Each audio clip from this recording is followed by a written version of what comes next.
The beautiful minds of persuasion.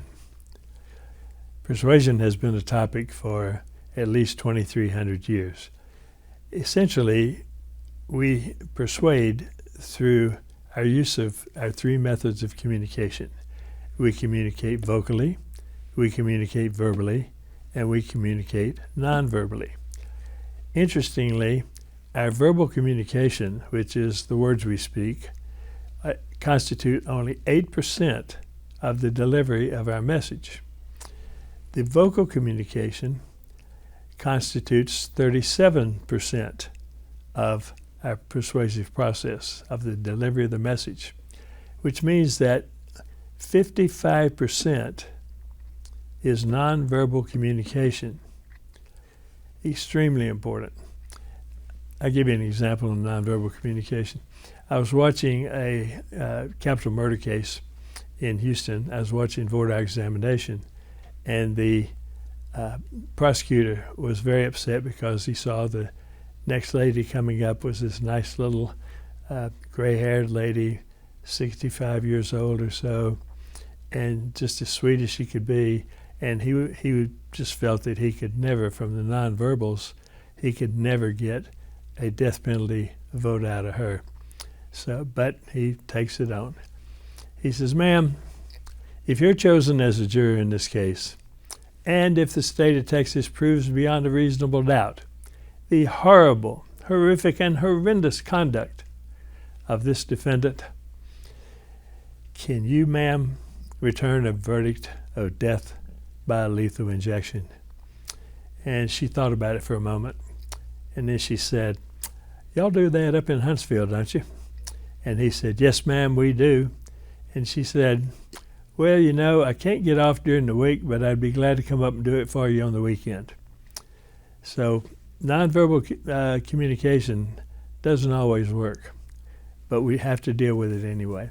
So what we're talking about today is going to be the first beautiful mind of persuasion was the Aristotle. The Aristotelian principles in his discourse on rhetoric. He set up the same principles that we still use today. That was 2,300 years ago. So let's look at what Aristotle had to say. So his 5 principal points were: first, maximize your salient points. Bring out the heart of your case. Put it out there quickly. And we do that now in a trial story. He said, minimize your weaknesses. Don't give the defense the opportunity to come in and be the first one to talk about your weaknesses. You give your version of it first. Third, refresh the memory of your audience frequently. In other words, go over the same concept. If you have an extremely important point, cover it on direct examination, cover it on cross-examination, cover it at every opportunity, cover it in your graphics, cover it in everything you do. Refresh the mind of your audience frequently, because repetition is the most powerful teaching tool there is.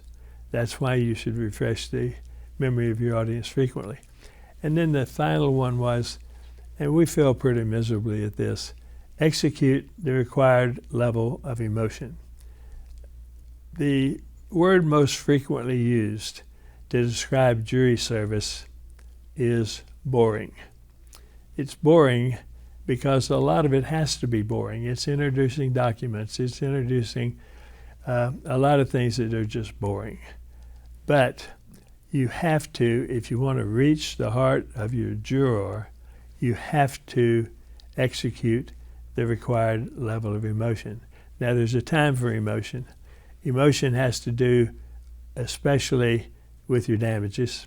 And emotion, after you establish liability, before you get too emotional, establish your liability first, and then you can get as emotional as you like about your damages.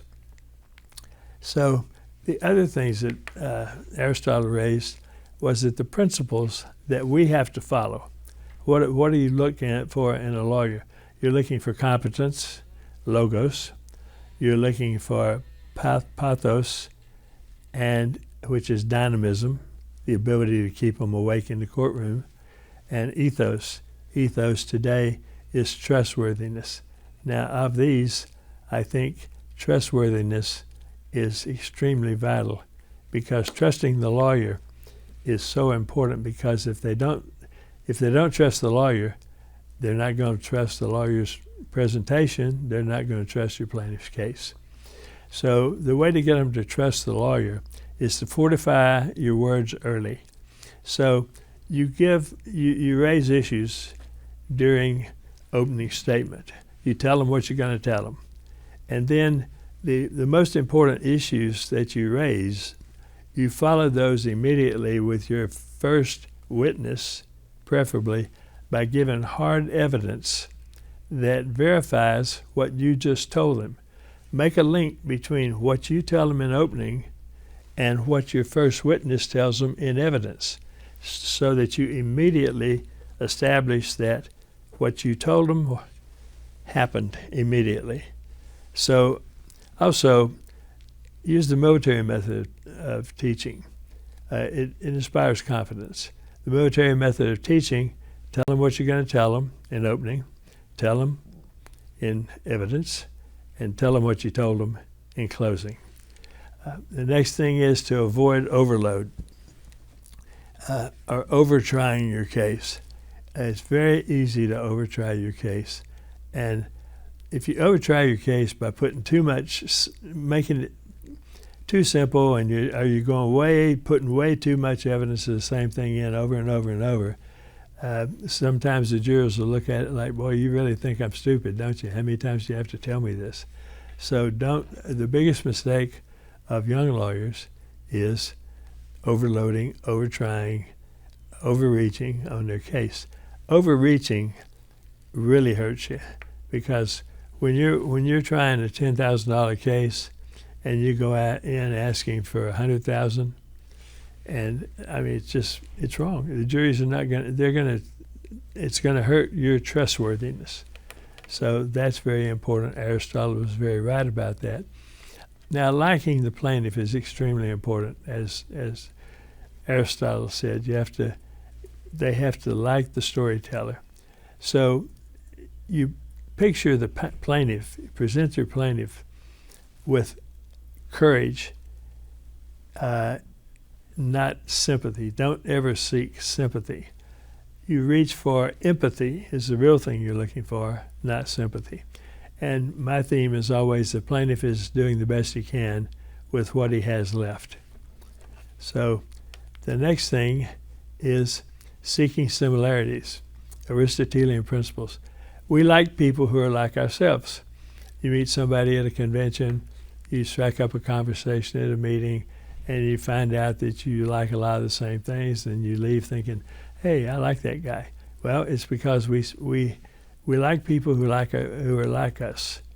And then if you want to get them to like the plaintiff, create empathy and project with courage. Now, I want to talk to you about the man on trial science. And the man that has taught us more. Aristotle started it, and Daniel Kahneman has wrapped it up. Daniel is the author of Thinking Fast and Slow. That's a book that every trial lawyer should have in their library. And he won the Nobel Prize for it. And the things what Daniel told us right off the bat was the importance of storytelling, and then how to go about finding the good story, the story that will persuade the jury. So what we do in storytelling, everybody likes a story. We're raised on stories. We get story books, we get stories on TV, but we grow up loving stories. So specifically, you need to create trial stories. I create two different trial stories. I create a trial story for the facts of the case, for liability, and for the personal part. And then I create a separate trial story for damages because they warrant their own separate discussions. I do a damages model separately, completely separately from liability. Now, you should start telling your trial story immediately. The trial story, if you get the opportunity to do voir dire, the trial story should be raised first if you do a juror questionnaire. You can set up things that begin the jury to thinking about your trial story. If not, you create your trial story during voir dire examination. Third, you definitely want to create and sell your trial story during the opening statement. That should be what your opening statement is about, is your trial story. And then finally, after the opening statement, you have to think in terms of this is a very important concept that Kahneman taught us and that the trial scientists have taught us for a long time. In the primacy portion of the trial is when you have to sell your trial story. Primacy is as I just said, that's the paperwork, the opening statement, the voir dire examination, and then here's the important part of it, the first witness.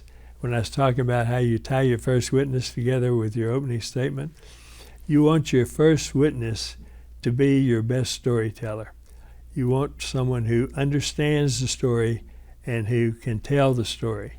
And the reason is that what trial science tells us now is that by the time you finish those four things, by the time you finish the first witness leaving the stand, each of the jurors has begun to create his or her own trial story. And they will then they'll adopt a trial story, and then they will measure all the evidence that comes in through the prism of their trial story. And if they'll be looking for evidence that supports their trial story. And then everybody likes to be right. So yeah, I got this case figured out. But everything that comes in, if they agree with it, they'll adopt it, make it part of their trial story. If they disagree with it, they can either alter their trial story or they can just alter the evidence around to fit their trial story. So the trial story is extremely important at the very beginning of the case. Now, it's important since the jurors have three choices. They can adopt the defendant's trial story, they can adopt your trial story, or nothing in there inspires them, they can create their own trial story. And their trial story begins with when they go home at night after hearing the first witness and their spouse says, "What's this case about?" Well, this is a case about, and whatever he says there is his beginning version of the trial story that he's accepted. Now, you absolutely want the jurors individually, as they form their trial stories, you want them to adopt your trial story. That's the whole idea, because then they'll measure all the evidence through your trial story. And it's been my experience that you have a far better chance of the jury adopting your trial story if you have one. So let's talk about how we begin with our trial stories and what Kahneman tells us. Judgment and decision making was the reason he got the Nobel Prize. So judgment and decision making in our context talks about how the jurors arrive at their decisions. And we have to start with the unconscious and the conscious mind. The conscious mind concept, and let me just give you a quick overview on this. The conscious mind, and this is the title of his book, Thinking Fast and Slow. So the unconscious mind concept is the thinking fast. And it's very different from the conscious mind, but the unconscious mind is intuitive. It's automatic, it's effortless, it's associative, it's rapid, it's parallel, and its process is opaque. It's a skilled action. So that is what happens immediately when you hear something and you respond to it, and you don't have to have additional evidence to make it palatable to you. The conscious mind is reflective instead of intuitive. It's controlled. It is effortful. You have to think about it. That is what the conscious mind is. It's deductive, and it's slow. So what happens is when a new piece of data comes in, if it comes in a metaphor, for example, a metaphor communicates directly with the unconscious mind. They accept that in their unconscious mind. A good metaphor requires no processing. If new piece of data comes in that they don't understand or causes confusion or just is not immediately understood, processed by them, then they have to stop and think about it. They think about it, and they think about it in the conscious mind, and it takes a while. But then what happens is that all of our data, all of our evidence, all of our arguments go first to the unconscious mind. If you do it right, they'll stay there and they don't have to go any further. If there's any need to go further, then they'll have to think about it. They go to the conscious mind. So our ideal is to communicate directly with the unconscious mind. Okay, so here's what Kahneman tells us. So first, any recent salient event is a candidate to be the kernel of a causative narrative. And what he means by that, first of all, when jurors sit down to start talk about causation, and when people start thinking about it, they think backwards. They go from the last event and think backwards when they're thinking about causation. That's another principle of trial science, a very important one.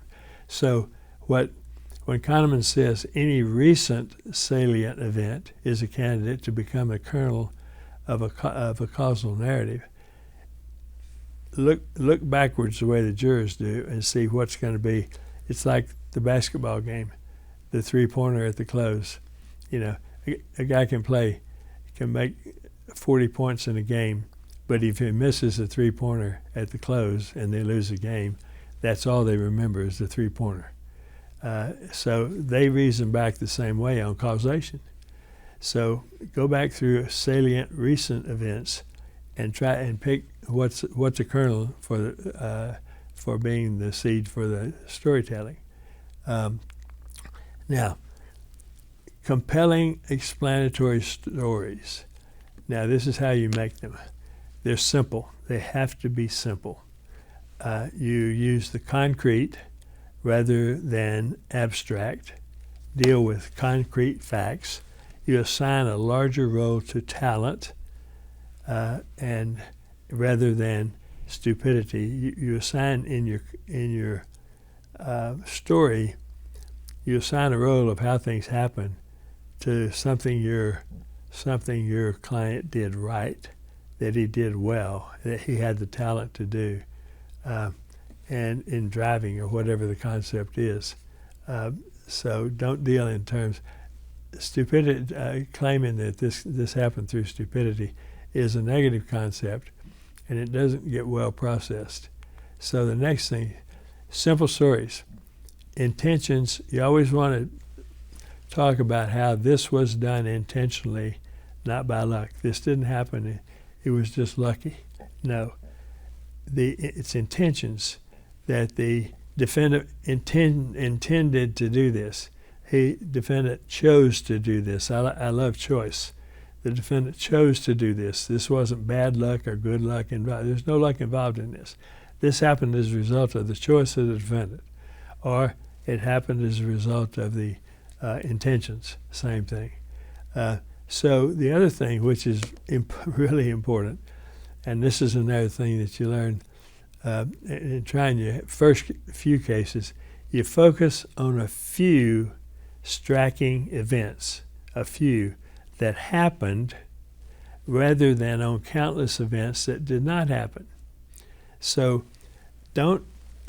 when you're creating a trial story, you look at what did occur, and you talk about the trial story is this occurred, this occurred, this occurred, this occurred, not this failed to happen, this failed to happen, this failed to happen. And the reason for that is the unconscious mind does not process the negative. The unconscious mind processes positive thoughts. So when you're dealing with negatives, you're not communicating with the unconscious mind. So what you have to say is that it wasn't bad luck, it was choice. It was a choice of the defendant to do this. Narrative fallacies arise from our... Jurors always want to make sense of the world, okay? They want to make sense of this case.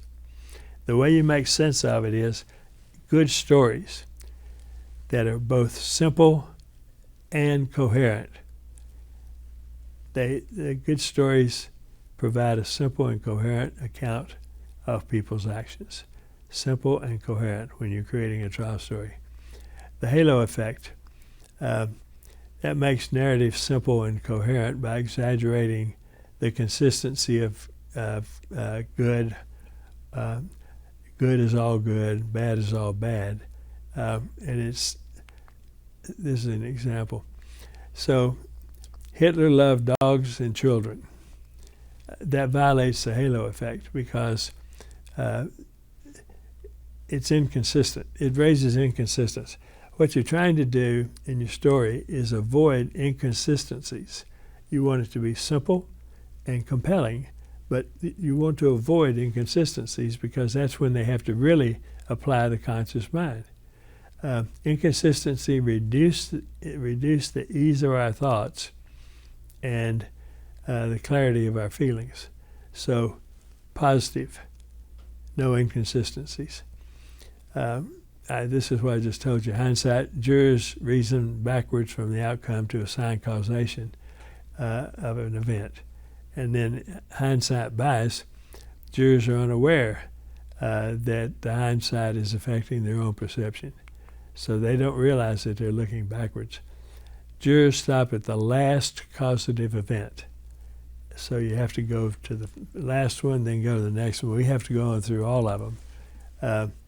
And they view the outcome as inevitable. Okay. Overcoming the hindsight bias this way. You show the plaintiff's precise knowledge. They're looking back and they say, well, they do a lot of assumption. They say, well, the plaintiff should have known this, or plaintiff probably knew this, or the defendant probably did this. So the way you overcome the hindsight bias, which is bias against the plaintiff's case, is to show the precise knowledge that the plaintiff had and show the precise actions that the plaintiff took, and show that the defendant had superior knowledge. And so the result was based on defendant's superior knowledge and therefore his choice to act the way he did. Heuristics are the shortcuts that we use. One of them is the availability bias. And the availability bias is one of the most important heuristics or shortcuts that you'll find. The availability bias simply says that we make judgments based on the availability of what has been presented to us and the ease of recalling it to our mind.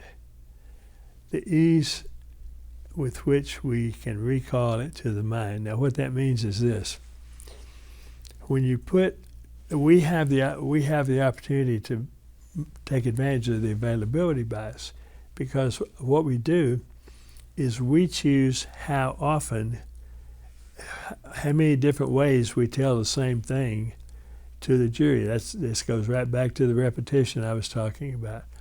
You tell your trial story. Your trial story is in your opening statement.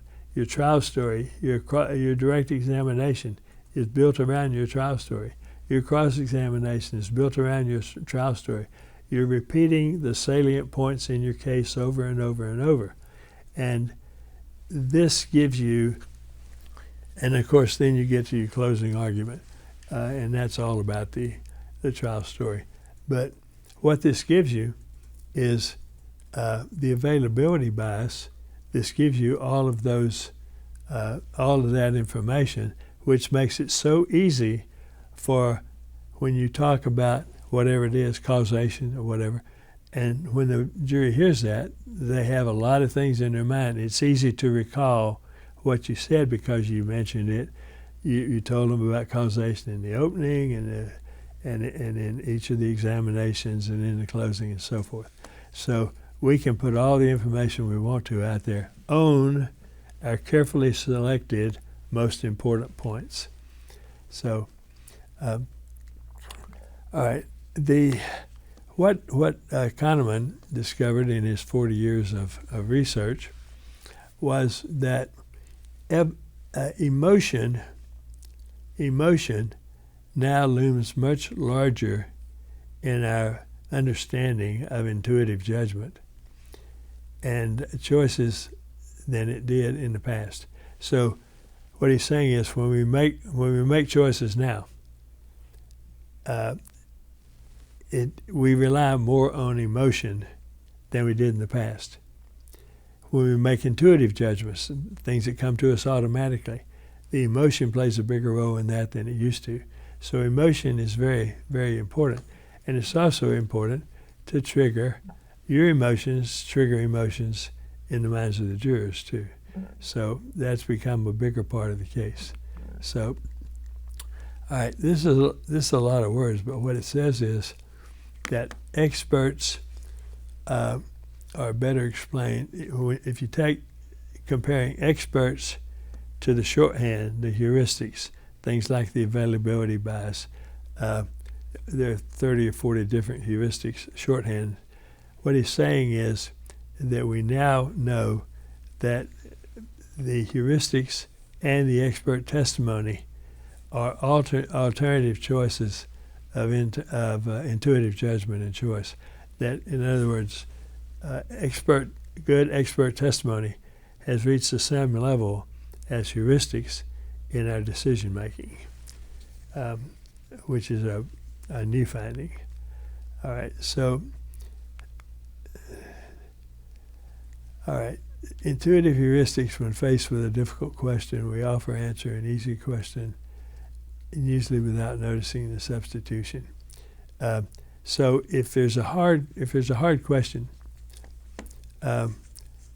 put to a juror that they're trying to answer a hard question that's been raised, this says very simply that when you're using heuristics or these aids, these shorthands, that what the juror will try to do is they'll just try to answer an easier question.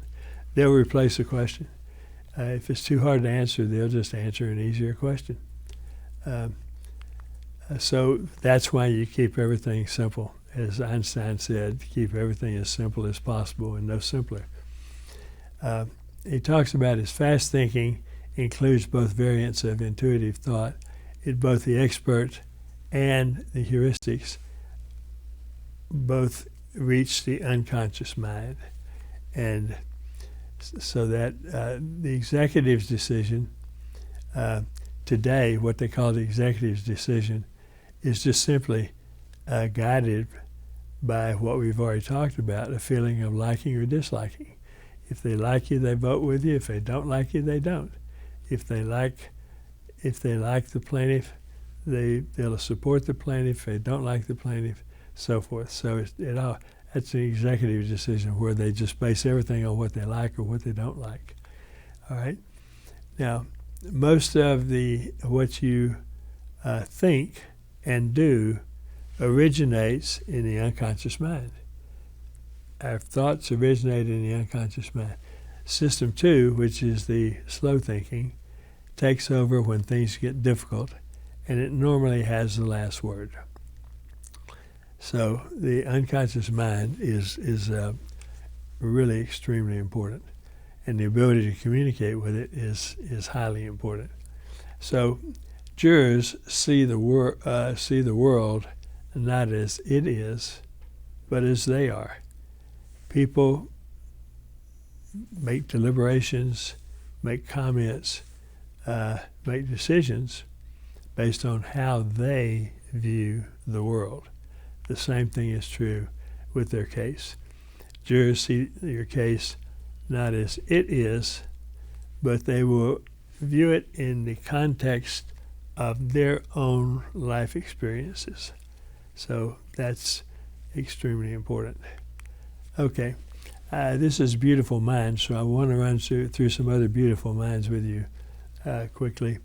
The NLP principles, Grinder and Bandler, these principles, they have taught us that the representational system, that we have three systems.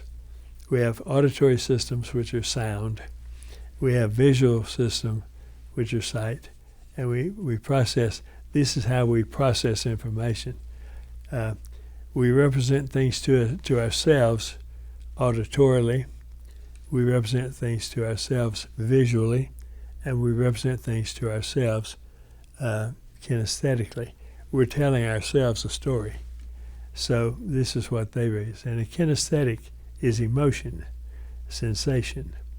So what they're saying is, in sequencing, in the primacy portion of the trial, you should definitely pay attention to how you are framing the case, and you should make attention to how much availability are you making. Are you making available to the jurors the information they need in the primacy portion of the trial, the first part of the trial?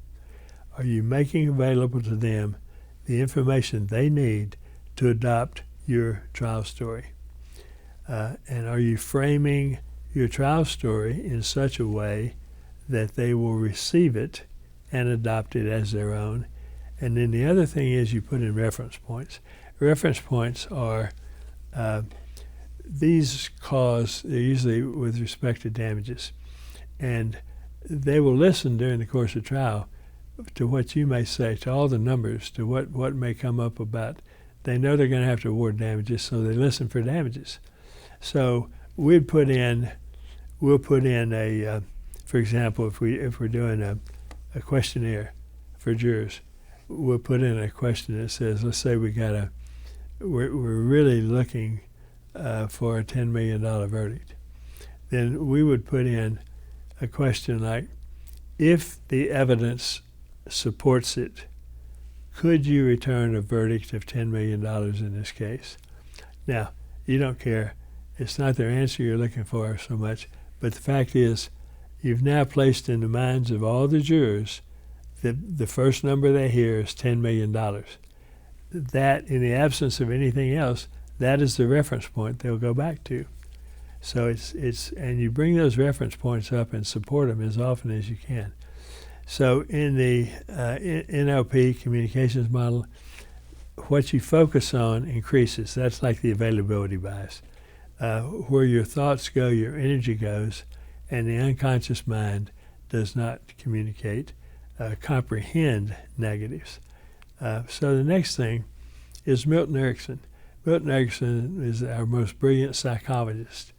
And Dr. Erickson taught us about synthesis and consistency, that we communicate verbally, we communicate non-verbally, and we communicate vocally. And between those, if we're consistent on those three, you don't want any disparity between your verbal communication, your nonverbal communication, and your vocal communication. That's how you achieve trustworthiness. Now, there's Erickson also taught us about pacing, verbal rapport, and mirroring and matching. I don't have time to go into that right now, but I will tell you about what he did, what he was famous for. He had a very famous case where he believed in communicating one-on-one with a juror, communicating one-on-one with a person. You have to speak their language. You have to communicate in their language. So this is a true story. He was in Phoenix, and the police brought in a man who was running around a golf course naked, and they arrested him. And when they got him into the police station, they'd ask him a question. He would babble incoherently, and so finally he'd never do anything but just babble incoherently. So they sent him over to Dr. Erickson, and Erickson went in for a meeting with him. He said, "Good morning, I'm Dr. Erickson. Who are you?" So he babbles the response. So this 3 or 4 days, Erickson records all this. So then Erickson learns to babble in the same language he did. So he would babble to Erickson, Erickson would babble right back to him. So finally, one morning, he went in and he said, "Good morning, I'm Dr. Erickson." And his patient surprisingly spoke and said, "Good morning, I'm Donald Trump." So the attribution theory is very quick. This is a guy named Fritz Heider said, behavior engulfs the field. Now what you're comparing here is the behavior versus personality, the behavior of a person versus the circumstances surrounding the event, accident or whatever. Personalities are in the foreground, circumstances are in the background. So jurors are going to look at your personality of your plaintiff first in attributing. So they overestimate the effect of the plaintiff's personality as an influence on causation and damages. That hurts the plaintiff. They overestimate personality. So then the fundamental attribution is they negate the influence of the personality of the plaintiff. You have to focus on the influence of the personality of the defendant.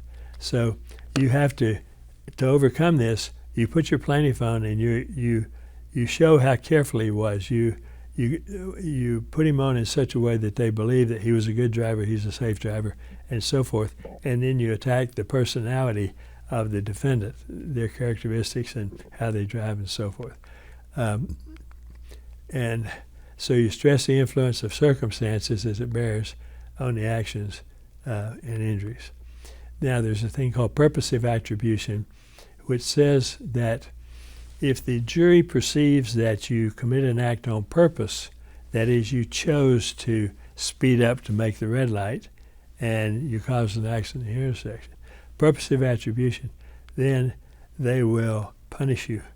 Those are control conditions. So you want to prove that the actions of the defendant were purposive.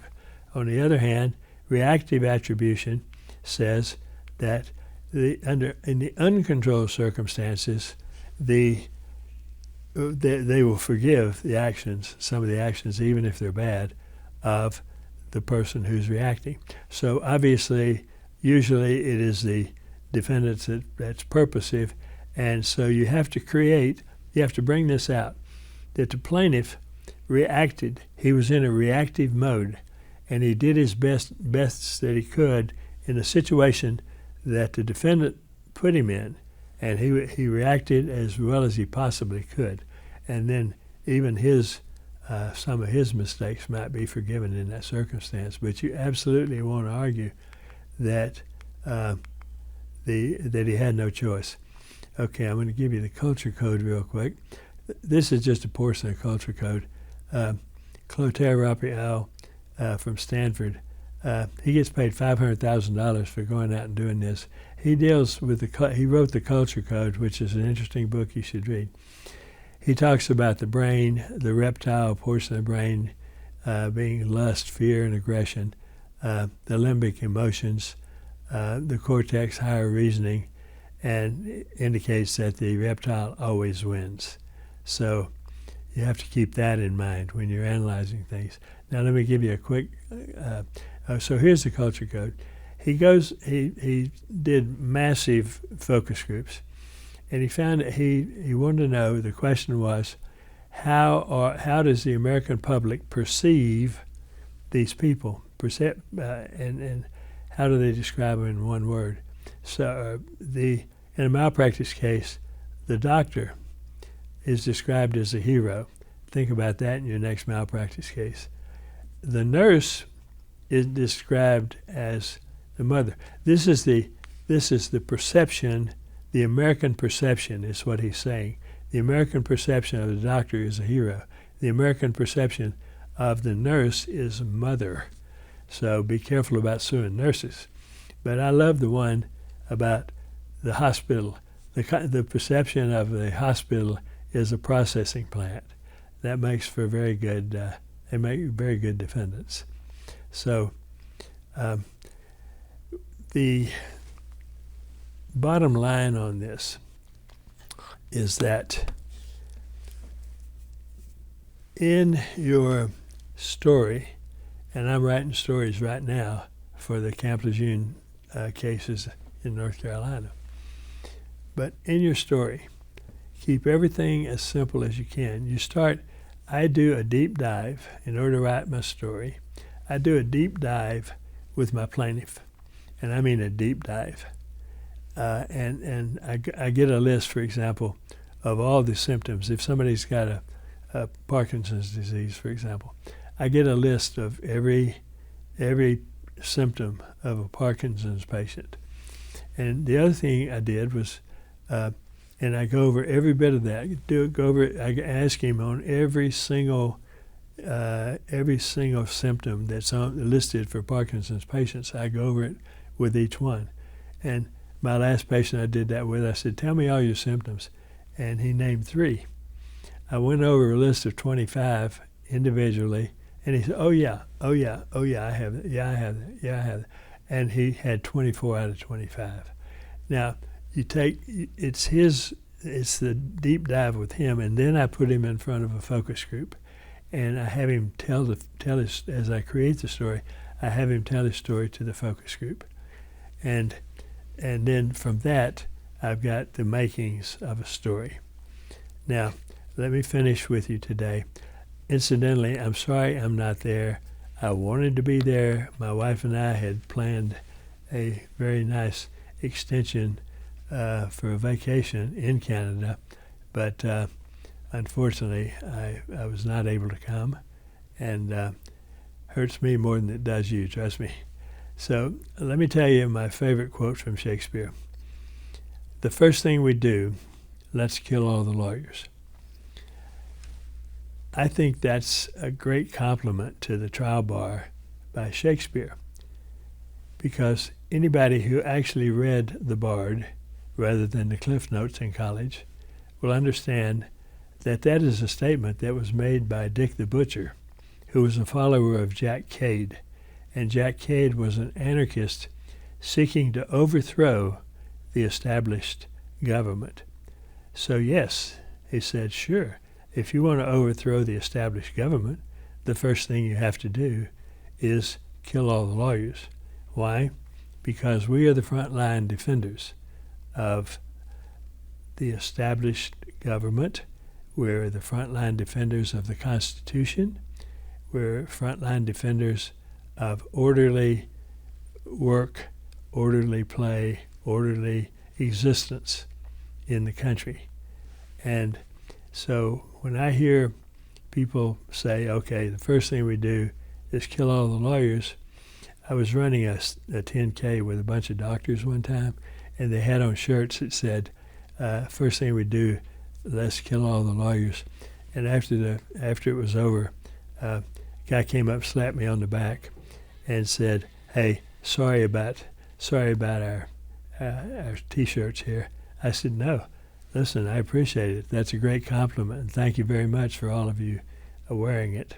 So I hope I've said something that'll be of some benefit to you, and I hope to come back to Canada next time because I love the country. I've spoken in 6 of your provinces with my all-day program, and love coming to Canada.